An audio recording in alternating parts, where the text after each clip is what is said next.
The moment Jack Thompson stepped out of his car, a stench hit him like a sucker punch of VYLU, choking cloud of decay that burned his eyes and clawed at his throat. It was the kind of smell that didn't belong in a quiet, sunlit suburb, especially not on Maple Lane, where his mom, Margaret, kept her cozy little house pristine, her flower beds a riot of color. Jack, the city sanitation enforcement chief, knew this odor from the worst corners of his job, a red flag of catastrophic failure. But here, in front of his mom's place, his stomach twisted with dread. Just an hour ago, Margaret had called, her voice bubbly, confirming their usual Tuesday dinner and their Scrabble showdown. Nothing in her tone hinted at trouble. Now, as Jack sprinted toward her porch, the smell grew thicker, a suffocating assault. Then he saw it, a dark, oozing tide seeping from under her front door, staining the white steps and pooling on the lawn where her prized petunias should have been. This wasn't a clogged pipe. This was raw sewage, a deluge of filth. His hand shook as he fumbled with his keys, VYing the door open. The sight inside would haunt him forever. The foyer, usually warm with the scent of lemon polish and fresh-baked cookies, was a swamp.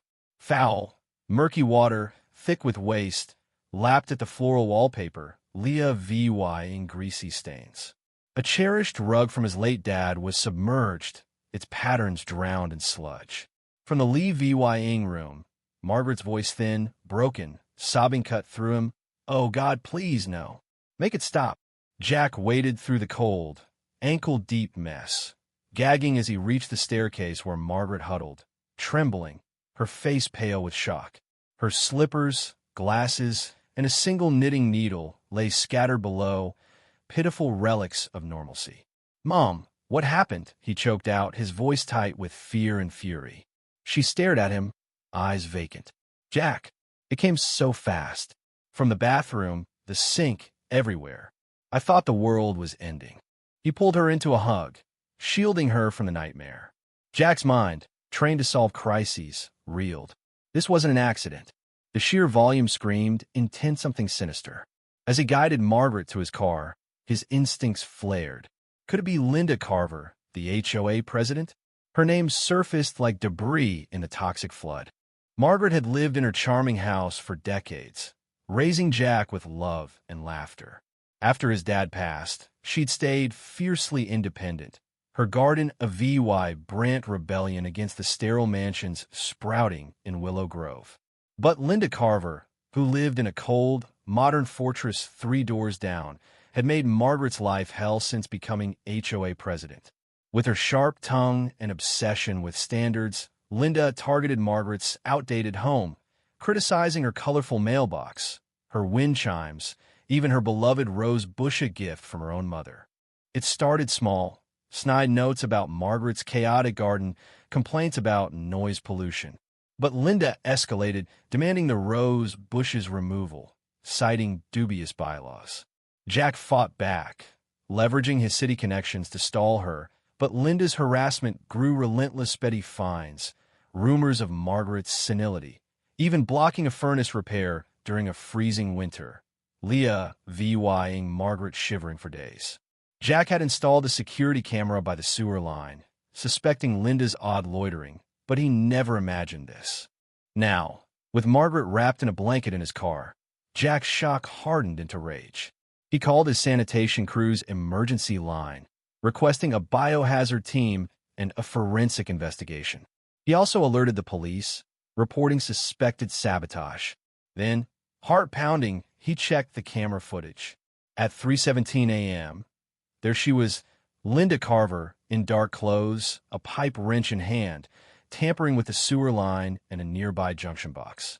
The footage was crystal clear damning. Jack showed it to Detective Sarah Brooks, a no-nonsense cop he'd worked with before. Her eyes widened. "This is brazen," she muttered. "Does she know who you are?" Jack's lips twitched grimly. To her, "I'm just Margaret's annoying son.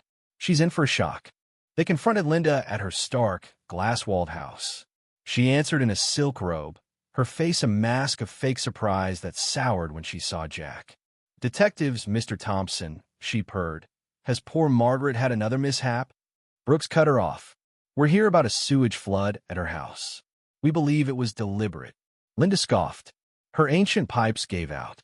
"I've warned the HOA about those old homes." Jack stepped forward, voice low. "We have footage, Linda. You at 3:17 a.m. messing with the sewer line." Her composure cracked, just for a moment, before she snapped. "That's absurd. Your camera's wrong, or you're framing me." Brooks leaned in. Jack's not just her son.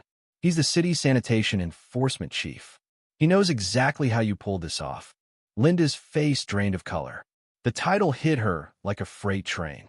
She stammered, then fell silent, her arrogance replaced by raw fear. Brooks arrested her for environmental sabotage, elder abuse, and reckless endangerment. As handcuffs clicked, Linda's facade shattered.